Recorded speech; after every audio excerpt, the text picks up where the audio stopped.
have you.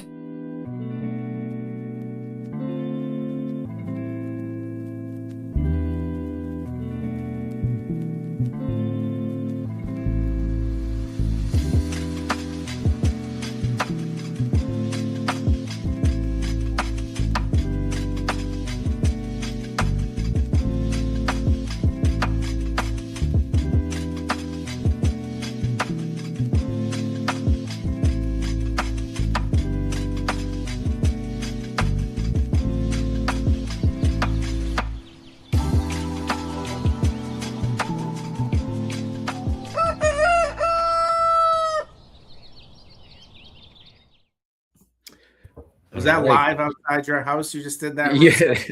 Yes. Josue's in this morning already. He's quick. I like that. Good morning. All right. So we are on. So we were scrambling right now, but I didn't even discuss with you guys. We're on Facebook, YouTube, X, and Instagram right now. So we're cranking on all platforms. What is that cup? You know what? There's 25 like insulated cups, metal Yetis, and everything else, and I can't find any of them. This is like Christmas cup that chocolates and scratch cards come in. That's what I'm end up with. The giant mug. Love it. Is that the watery mug? I don't know. I think it was like one of those gift packages. It comes in the shrink wrap with everything in it already. That's what I got. That's all I got. If we can get Pete to hurry up, maybe you get a nice Citywide mug like me. Well, I heard I was getting a care package from Pete. Yeah, I got that. I think you lost my address. You know what I did? I had to go ahead and join the Citywide hockey team to get Citywide merch. I saw that. We should pull that up. It is nice. Yeah, they got.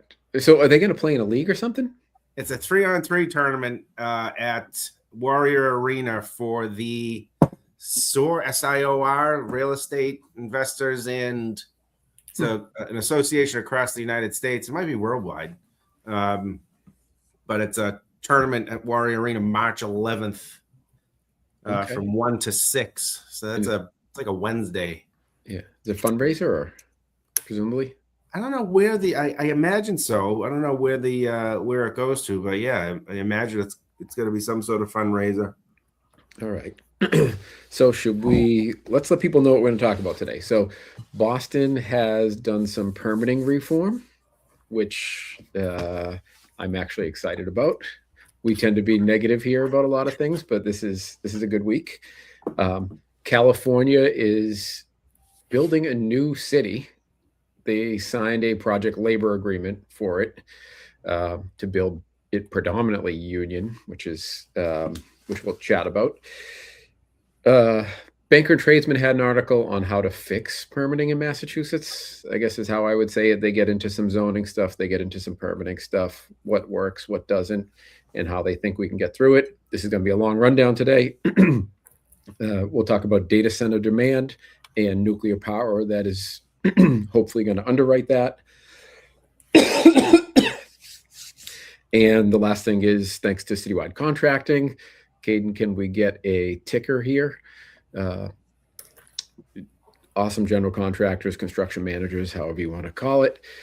Self-perform. They've been doing some subcontracting as well because they do a lot of in-house work on carpentry and a few other things, and also do in-house millwork production and manufacturing. So they've got a shop, which I'm going to go by and do a tour. So thanks to Citywide for supporting both the Mass Construction Show and the Rundown.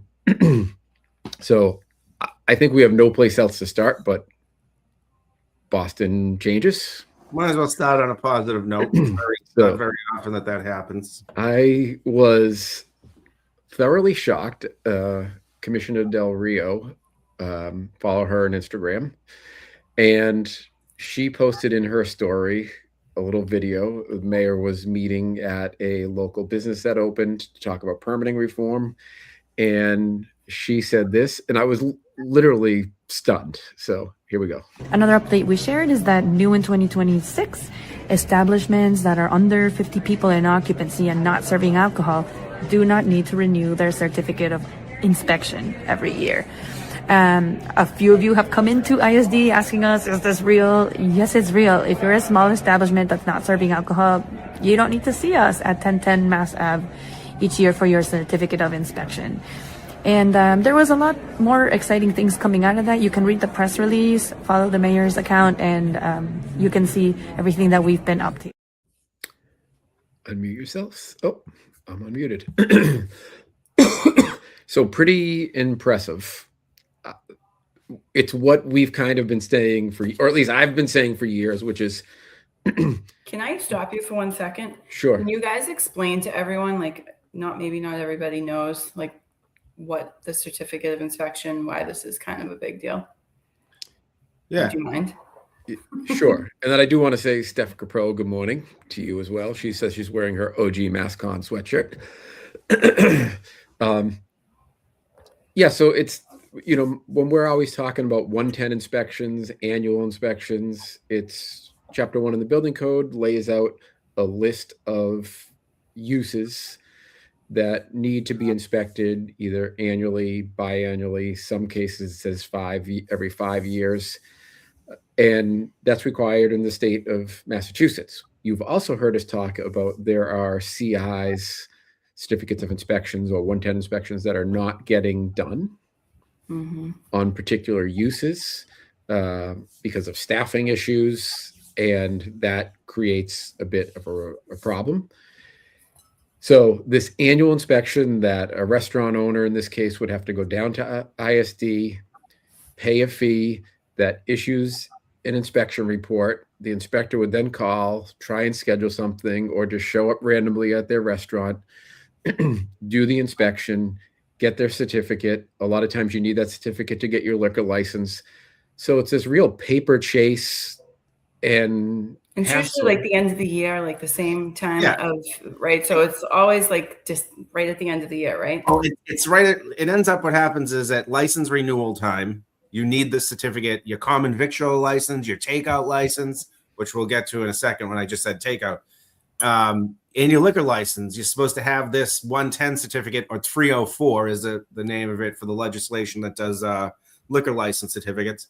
You need that in order to renew all those licenses at the end of the year. So, for instance, North End Waterfront Faneuil Hall, I had 340, 350 110 inspections, and everybody October, November, December would be calling because they needed to renew their licenses at the end of the year. But so and then like literally having to go into ISD to do this at the end of the year, you just see like crazy long lines. It's a complete shit show. If you're trying to get a certificate of occupancy to actually open a new place, it's and then what is waiting it, right? for hours. Yeah. So that's and that's the same thing with the certificate of inspections, the paperwork, the follow-up, and then what happens when there's an issue. So the inspectors out there looking at egress, they're looking at the hood cleaning, they're looking at sprinkler, fire alarm, fire extinguishers, even tables and chairs sometimes. If people like to get a little overzealous and add 10 more tables or 10 more chairs or whatever it might be. So that's what the 110 is. It's an occupancy inspection and egress inspection, essentially, is what it is. But let's say this: why does most of the people listening to this don't own a restaurant? So why would they care? The fact of the matter is, when Mike was talking about when he had Faneuil Hall and he's got 100 places screaming at him because they need to get their liquor license, which is a big deal, and need to get it. But if you've got your building inspector running around looking at 20-seat burrito joints, they're not doing your rough inspection or your final inspection or whatever it is that you need. And then, I mean, Mike, what percentage of them were 100%? Yeah, on the first time. Very few. I remember when I first started, our good friend Cheryl at ISD, I had smaller towns previously, bigger town as well. But, I'd go into these places when I was training and she'd be like, baby steps, because you just can't get through.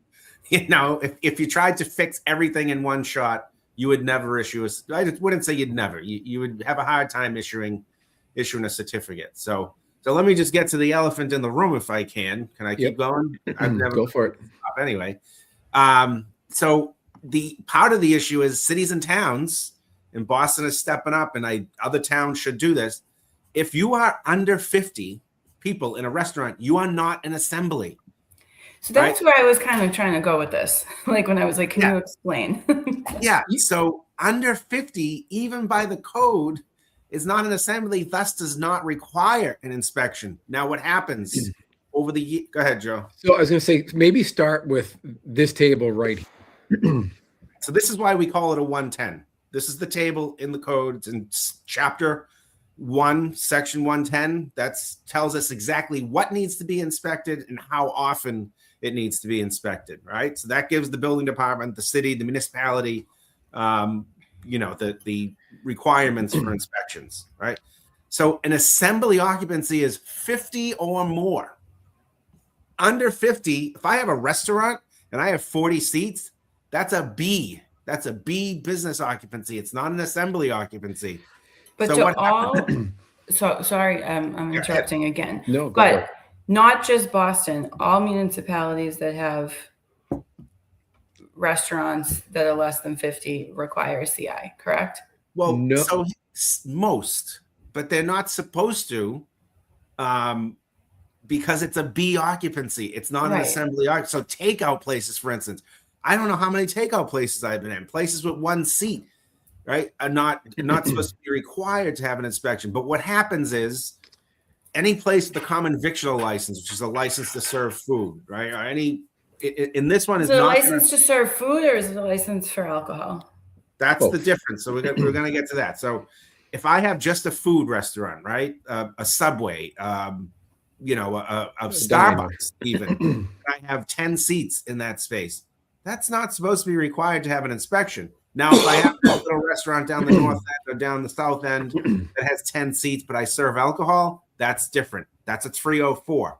Because I have a liquor license, you are required not only to have the building inspector when you have a liquor license, but you also have to have the head of the fire department or their designee certify the egress and safety of that space prior to every renewal. That was 304 was a station nightclub fire legislation that passed that required both building and fire to sign off on it. So what they're getting rid of here is those small occupancies. They're not required to have inspections anyway. It's common sense. I think hats off to the city for actually moving forward and doing something. Joe said before, what can you do? What processes can you take away? Think right now. And they, common sense went ahead and did it, right? And who's that benefit? The businesses, right? It benefits the contractors looking for an inspector to get out there and do an inspection for them. Yeah. And I know like the fee isn't usually super expensive, but it could be a couple $100. I mean, that was a nice thing too. They just they don't have to pay anymore. Right. And a lot of the bullshit that goes back and forth, when people would come in, did you pay the fee? Did you reach out to the inspector? And you're just a small business owner trying to keep things flowing. There's so many other things you need to do. People don't know, they're going to the building department with all of us contractors up there. So it's one of the biggest pains in the ass of this? You have a small business in a building with multiple tenants. There's a landlord. Well, one of the requirements, let's say I have a 10-seat cafe, coffee, right? And the building inspector goes in there like has been happening and for years and years. Yep, get that Zin in there, Joe. So the building inspector goes in and what do you need? You need sprinkler and fire alarm. Well, who has that? The landlord. Well, the landlord lives in Monterey, California, right? And is managing the building himself or herself. And now you can't give the certificate till you get sprinkler and fire alarm. So this is what it's eliminating. These small businesses that don't have to do this. Now it's just one less step. And it's also opening up, like Joe said, those inspectors to do other things, right? That's hundreds of small businesses in the South End, even in Roslindale and Mattapan and all over that you don't have to go in and do inspections on now. Yeah, Josue makes a good point here. He says, I'm shocked that they took away the fees since BPS is broke. If like you saw, there's a big budget shortfall at BPS. And all the more reason, like this is a thing where the city looked at it and said, we need to make this place more efficient. We're going to get rid of this and we're going to take away that whole fee. Right now, here's the thing you do have to think about. there is a cost to, and no one wants to think about public agencies like a business, but there's a cost to have that inspector. You're paying that inspector to go out there and do a re-inspection. And is it really covered by the $200 fee or whatever the fee is? But either way, No, you're right. not with all the stops or all the bullshit back and forth. No way. Yeah.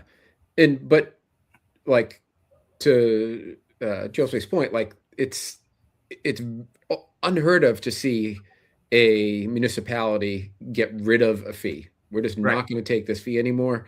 It's huge. And Reggie, back to your like kind of original point, I think it was simple as this. A lot of the towns see this and say A2 are restaurants, nightclubs, and they say, okay, well, restaurants need them. And that's where they stopped. But they didn't go to the next step, which is if you're a small, like you're seeing on the screen with 50 persons or less, you're a B-use group. I think it was just that simple, right? They just lumped them all in. But this was a home run. It was great. I think you'll be most excited about the next one. You are no longer required, if you have a material that you have to get the flame spread on. You, for people that don't know, you go ahead, Reggie. How is it originally? Well, no, so it's through Boston Fire, right? So Yes. the next change is not through the building department, it's through Boston Fire, which, for years, what have I said? Whenever they're trying to fix permitting, change permitting, they only look in one place, and it's ISD. And I think that I've always thought that's bullshit, right? Like you have to look across the board. So to see that they actually went to the fire department and making a change. So the change is Boston has a chemist department amongst fire prevention, and you're required for FF&E to submit flame certs. Certain material, you have to submit a sample. So usually that's for seating. It could be drapery, right? So in order for your application to be complete, you have to submit a 12 by 12 sample. Now, with that being said, your application's completed online, and then you would submit you have to either go in or mail in your physical sample. And a lot of the time it's like redundant shit. Like, I could see if there's like kind of these one-off things, maybe something comes from overseas, Europe, right? That's when you see like it's never been used here. But a lot of the time it's like repetitive pieces of material, and you see people, it's holding up the process because somebody actually has to physically bring in a 12 by 12 sample. So I think that that's huge. And you would see like even like the nail salon, the beauty salons, right? These small business owners, they're just picking out chairs from, I don't know, Amazon. And then you can't get your CO, you can't get a TCO, whatever it might be, because did you submit to the chemist? First of all, people don't even know you need to submit. And then on top of it, where are they getting a sample of the material? Yeah. They might have to buy another chair. There's all these steps. So I think it's So we still catch with this new system. You still catch the chair that is flammable, right? Yes. But what they're just saying you don't physically have to come give us a piece of the chair. I was at one restaurant where this guy was buying all these Buddhas. It was an Asian restaurant, and like he had went to like antique shops and estate sales and collected like 100 different Buddhas and all this funky furniture. And they had an antique table, and the fire department was like, we need a piece of it so we can burn it. And the guy's like, it's an antique. It's one of one. And they're like, I don't care. The rule says we have to burn it. And the guy's like, I'll just take the table out. Right. So, and there wasn't any hazard. There's a wooden table. There might have been some like material in there, but so now you just need to give them a data sheet. It comes the with test report, right? spread. So it should come. Yeah. I mean, With the flame sometimes spread they don't certificate. have the right test reports, but when everybody gets their pillows that says "Don't cut us off under pains and penalties of perjury," that's the info. But all of this stuff, chairs and carpets and whatnot, most stuff comes with the flame spread certificate, which is Chapter 8 in the code dictates flame spread and how much material can burn and how much smoke it can produce. So that's what they're looking for. Regina, was Boston the last place that had a chemist? I don't know of any other towns. So I mean, I've only had to submit to Boston. I mean, other municipalities have sometimes asked for, like Cambridge from time to time will ask for like the test reports, which is what the code says, right? But Boston's the only place that I know that actually has a chemist department. I will say, so the mayor also said, you know, these will be turned around within a week, right? I think that was in the article. So years ago, historically, again, this was a huge bottleneck in the process. It could take 2, 3, 4 months. You never know how long it would take.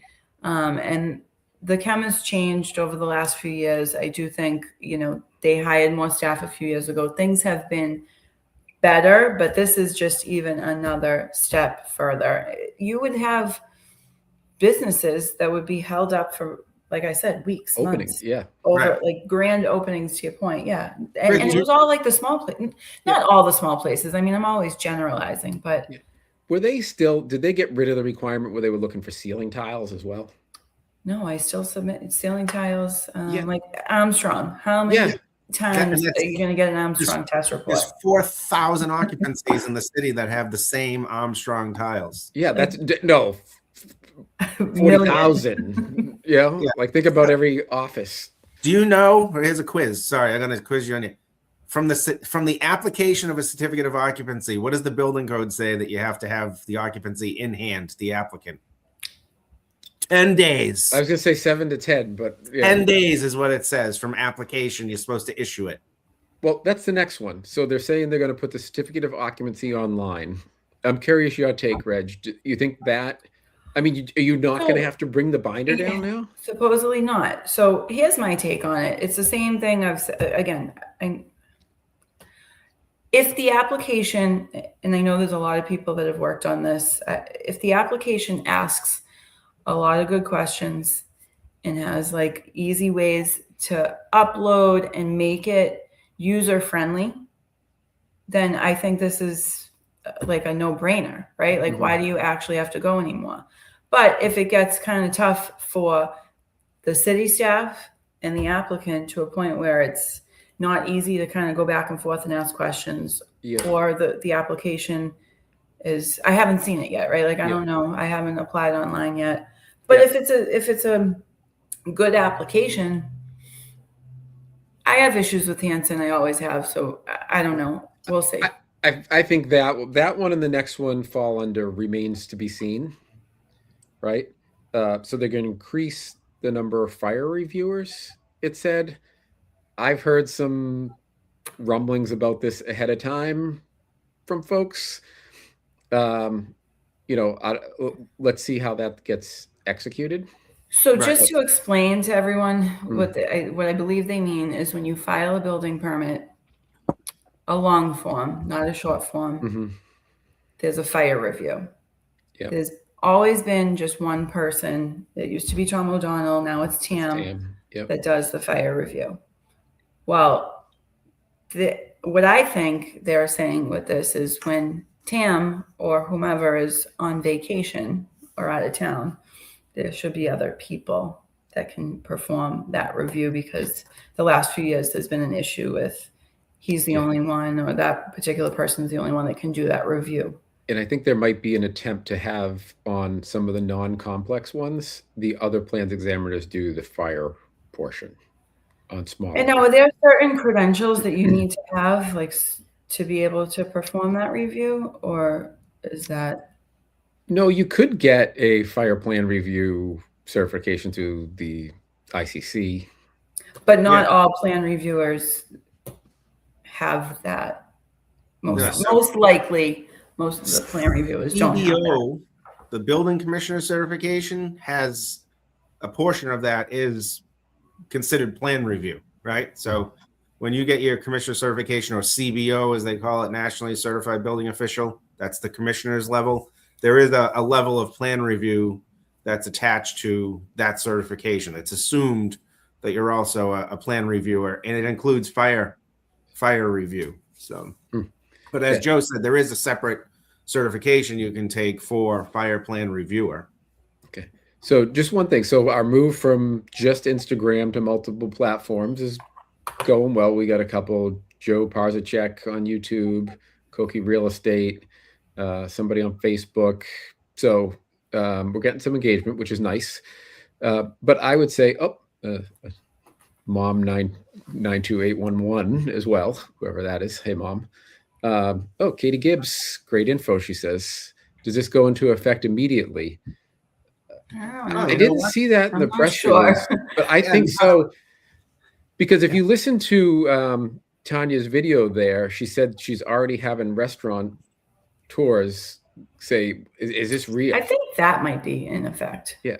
But let's really think about, everybody might be listening to this and say, well, what's really the big deal? These are nickel and dime things.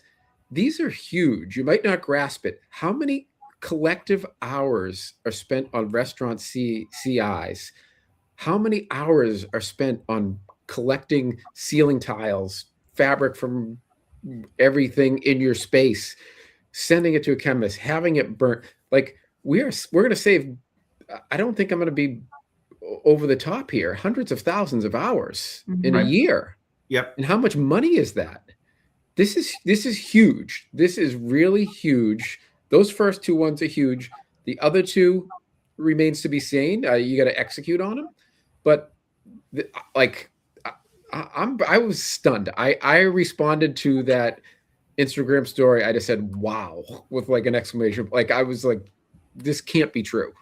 Right. And it is. And like, kudos, take a bow. No, that's for this. Like good stuff to take us. I mean, there have been a lot of people that have come through that building in ISD, and it's been status quo. And some have done a great job managing. But as far as changing things, like change is hard. We say this all the time. Change is hard. It's difficult and scary sometimes for people to be like, oh, we're going to change this, and now we're going to have to deal with the backlash. But this is a positive thing for ISD. It's a positive thing for economic development. And again, not to beat this thing, but these things are economic development. You're assisting the business community when you do things like this. And you're also assisting the construction community because, as you said, Joe, you're loosening up the inspector to not have to do, especially in Ward 4 and Ward 5 and Ward 3. Now even 6 and 7, South. There's so many restaurants and bars and whatnot, and these small cafes that you can free up the inspector now. That's just more time available for them to do. It's also, I feel like if the word gets out that it's not, such a pain in the ass to do things, it might drive more business, right? I think that's also what they're trying to do. How about traffic? Right? Like how many people are driving down, trying to park there, parking in the lot, paying? We all know the ISD parking situation is fabulous. It's a disaster, right? So, but if anyone from ISD or the city that is responsible for this is listening, home run, take a bow, but we can't stop. There's a lot more issues to go. We can't take our victory lap and then be done with this, right? Like we have to keep going. There's still some other issues. And to Josue's point, like there's a budget deficit, right? That the cities in a lot of cities are dealing with right now. And how do you get that? How do you increase service when you're going to have to start reducing your cost? So keep it up. No, I won't ask Regina that. Did you see that one, Reg? Yeah. That's why I started laughing. That's kind of an inappropriate. Hey, we're not going to answer it, but this woman. Is it a woman or a guy? I don't know who it is. I think Fella Gale would be a woman. I don't know. I don't know. I've never heard that name before. But no, we are not asking Regina that. Inappropriate. Cathal says, will businesses now become lawless? That is obviously some snark in there. And that's another important thing, because I'm sure there are people going to say, well, what about making sure that they're cleaning their hoods and that they're doing their tests? Mike and I were having this discussion yesterday. The fire department goes out and does the inspections on the hoods.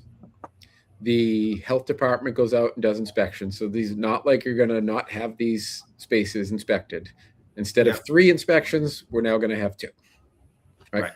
All right. Yep. Let's get to, I'd like to do the California city. We tried to do it last week and I kind of forgot about that one.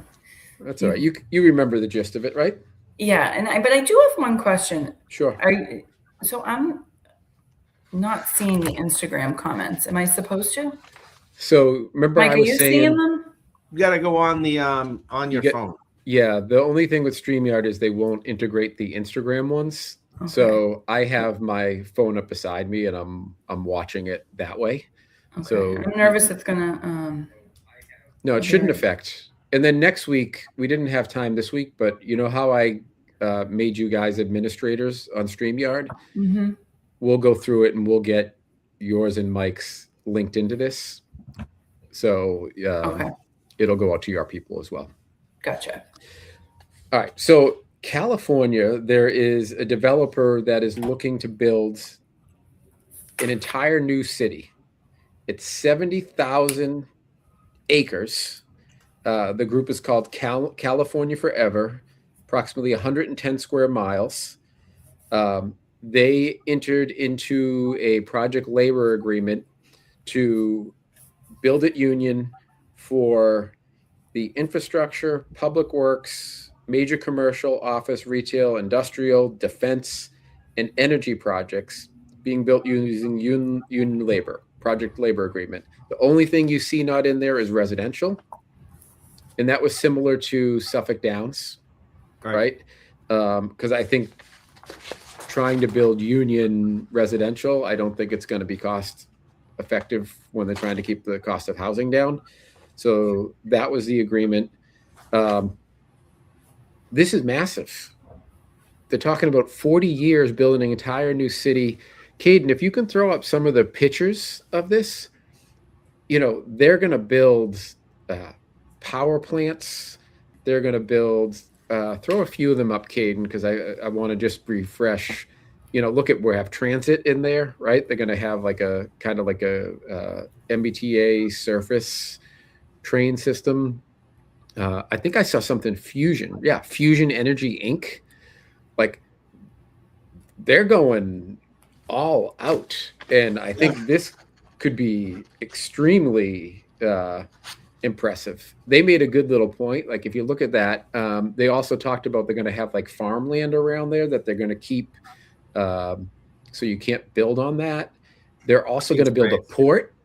Caden, I don't know if you can find the one that shows the port. So this is one of the right now I think there's only like there's 3 ports in the whole West Coast right now. Yeah, which is not a lot. So all of the shipping, they're now going to have a shipping port. And they talked about people could start as an apprentice and work their entire career, 40 years building this city. Right. We talked about a while back, was it Seth Moulton who was talking about we should be building new cities? Somebody was saying that we should, that we should build new cities here, add cities to the state here in Massachusetts. Yeah. Now the question is, can we get this thing done? Can we get it permitted, I guess? Well, I mean, as long as they're not taking cues from what's going on right now out west there, I think they'll be fine. They're building a new city. Why don't they start utilizing new permit processes too? I think that's probably key. Think outside the box to get this thing done. Yeah, I don't know if you saw. So we're talking about the Palisades fire for people that because we have a lot of new folks with the new channels, but we were talking about how long. We're over a year now. Almost no one is rebuilt after those fires. I think a very small portion has even gotten their permits. Very small portion. And the feds now signed an executive order. They're trying to step in. I don't think that will work. But I also saw yesterday they voted, 15, I don't know if it was the local city council or what it was, but they voted like 12-0 or 15-0 to waive the permit fees for the fire rebuilds, which is the right thing to do. But why did it take over a year? But shouldn't that have been like a day one mayor steps in and says, we're waiving all the fees and we want to get the permits issued? Like, I'm glad they did it. Good they did it. But I mean, come on. Those fees can add up. Oh my God. We talk about it all the time, right? Like we're not talking about the $100 certificate of inspection fee. Like we're talking Thousands. Yeah. thousands, in some cases, tens of thousands of dollars. I did a thing was, so they're saying over their projections is over that 40 years, there'll be 17,000 direct construction jobs, right? So I did 17,000 times, however many hours in a year, times that many years. It broke my calculator. Right. It gave me like a letter number combination. So it's either billions or trillions of dollars that that just in labor, Right. trillions of dollars of labor into the economy, into people's pockets. Like this is the big thinking that we need. Yeah. Right. I mean, not everybody can build a whole city. There's not the land, but like, if this happens and it looks like it's going to happen, it's massive. What will that do for the economy of California? My God. I mean, we've done it on smaller scales here, and I'm not sure why it hasn't caught fire. Oh, that's a terrible analogy. Why it hasn't, Union Point, right? Which is the old. Yeah, which is the old air station, and it's phased, it's slowed. They just rejuvenated it and started building again. I mean, there's retail there, there's store, but there's not enough retail in stores because there's not enough people. Like, what is wrong here that we can't get that going? That's a big project. That's a really big project. That is a city. There's athletic fields down there. There's all kinds of things going on, but it's been slow. The difference is that was a government-run, what do you call that? A neighborhood?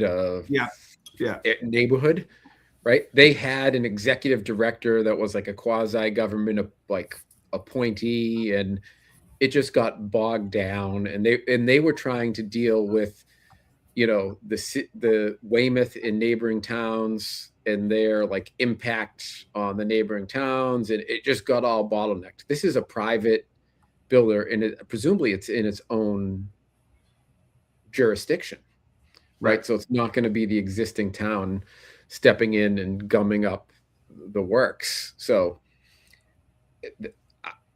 this can happen. I think this really can happen.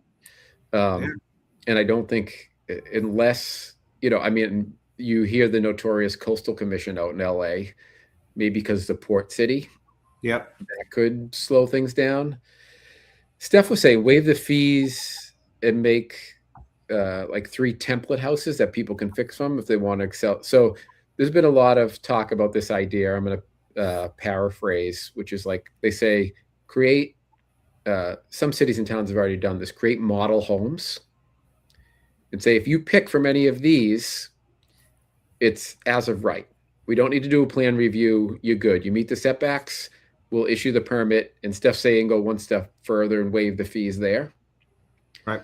I mean, it can't hurt. I think you start getting into a cost perspective. Right. Right. California with the fires, I think, is a different situation. These people lost their home. Somebody already paid a building permit fee on the thing to go up the first time. And frankly, I don't know enough, but was Los Angeles somewhat culpable in that fire happening?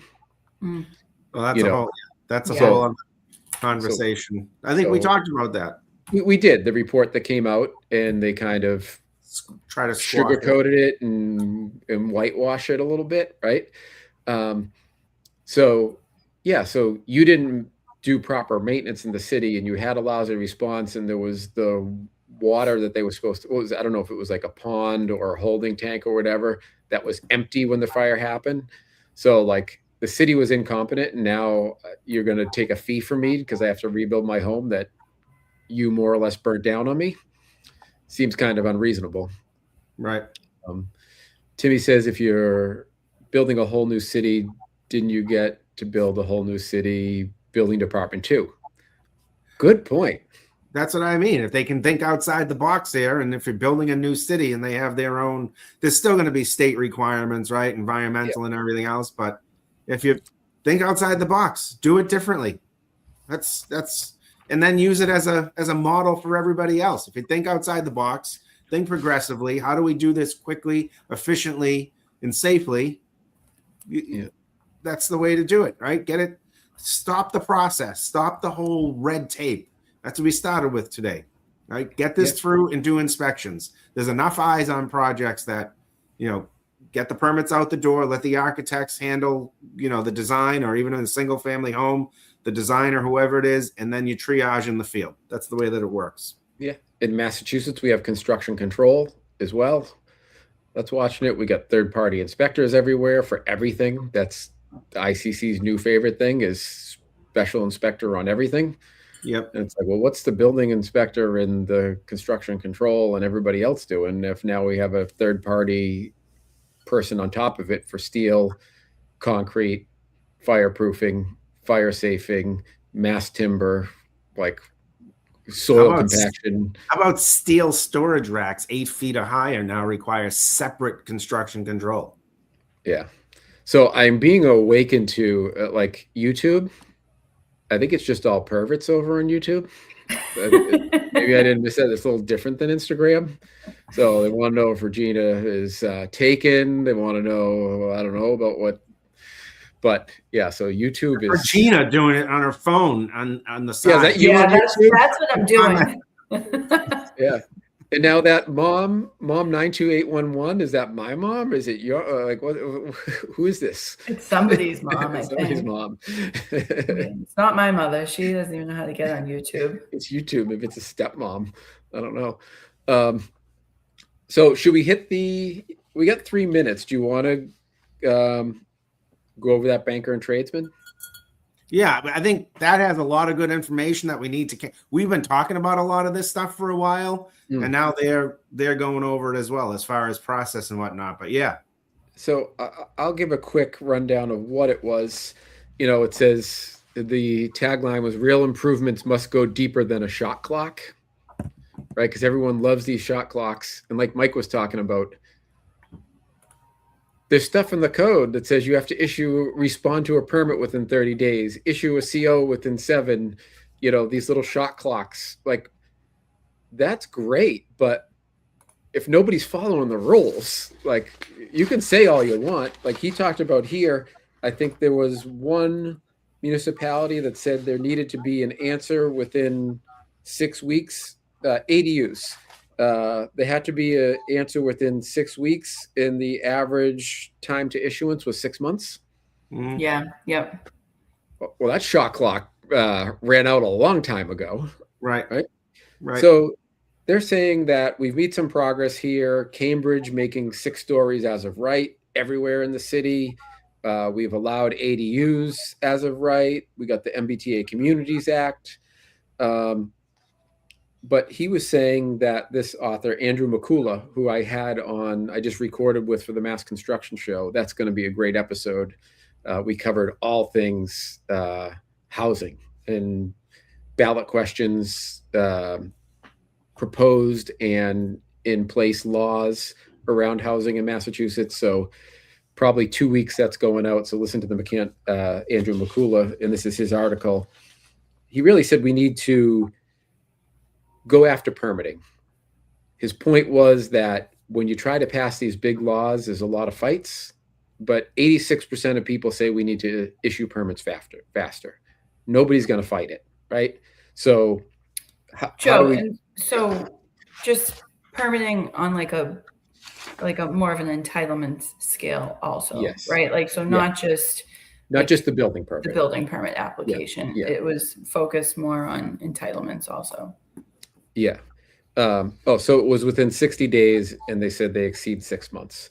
So he picked up 2 big things. He said special permit and site plan review, right? He says there's a lot of duplicity there. Mike, can you explain what they're saying when they're saying we need to put like guardrails on site plans? We've talked about this a little before. Site plan has been used. Like you have 1 minute, so I know, quasi denial. So site plan review is quasi zoning. It's outside of Mass General Law 48. So a lot of these planning boards have free reign to do site plan review prior to maybe a large project review in Boston, similar to that or something like that.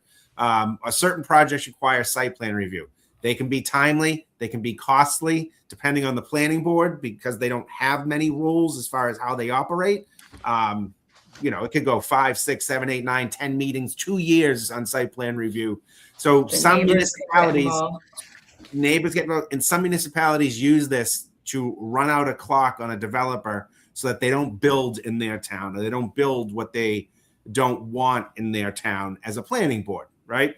So, not having those guardrails and not being in 40A, which has very stringent time requirements as far as submittal and approval and whatnot, has let these planning boards, and not all of them, has let these planning boards run astray and sometimes utilize this process as a deterrent for development. Yeah, he has a quote in here that says, a town staff member should be able to look at the site plan and say, yes, this is allowed, or no, it isn't. Right.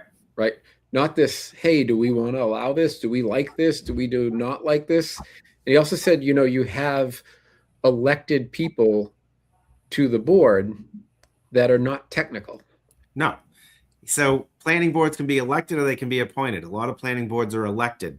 So you run for planning board, you're putting somebody on there that's looking at the topo and, getting information from the town engineer as well as an engineer, and they're making decisions based on, slopes and location and whatnot on the site plan. Usually all they want to know is where the dumpster is. Where's the dumpster going to be? I had one planning board member I stood in front of that wanted to know how much grass was there, because when they put this apartment building in, where are the dogs going to take their little shits? That's what she said. It was a planning board member. That's what they said. Where's the grass going to be so the dogs that live in the building can? So that gives you an idea of what happens sometimes. But yeah, it is duplicative. It's, you got a zoning board process usually if you need a special permit or whatever. Planning boards can issue special permits too, but usually you stop at the planning board renders their site plan, and then you have to go to the zoning board for special permits and whatnot. Yeah. The clock just it could be months and ticks. Yep. And like he said, it should be what do we have to look for? Does this meet those? Does it not meet those? And if you have somebody that's not qualified to look at, doesn't know how to read a topographical, right? Like, how do you do that? Right. You can't, and it just bogs it down. So I think that was good. He also said, the super majority vote needed to change zoning in a town. They think, you should get rid of that, because I don't know if it's 2/3 is typically a super majority. And you can't get anything passed when you need 2/3 of the people to vote for it, right? Yeah. So a few years back, they did change it, and anything related to housing to a simple majority on any votes that had to do with multifamily housing. But yeah, the whole process is flawed as far as moving forward with expedited permits, or not even expedited, issuing permits in the time that they're supposed to be issued according to the code, right? Yes. Yep. Yeah. So at the end of the day, he said, codify site plan review, which means make it prescriptive. What are the things that go into it? Streamlining legal appeals, right? So putting some guardrails on what's allowed to appeal, right? So you just can't arbitrarily appeal. We've talked about that before.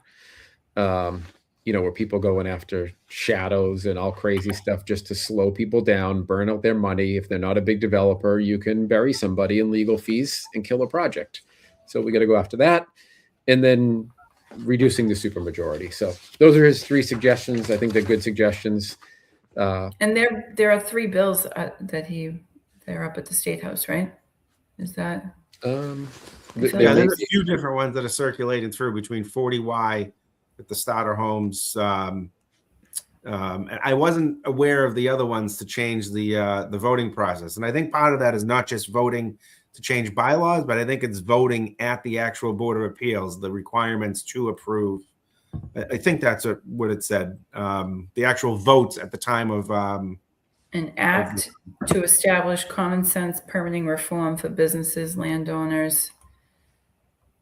Another one is relative to streamline the judicial review of local land use decisions, and then accelerating housing production. I clicked on those links that were in the article. So I don't know. Yeah.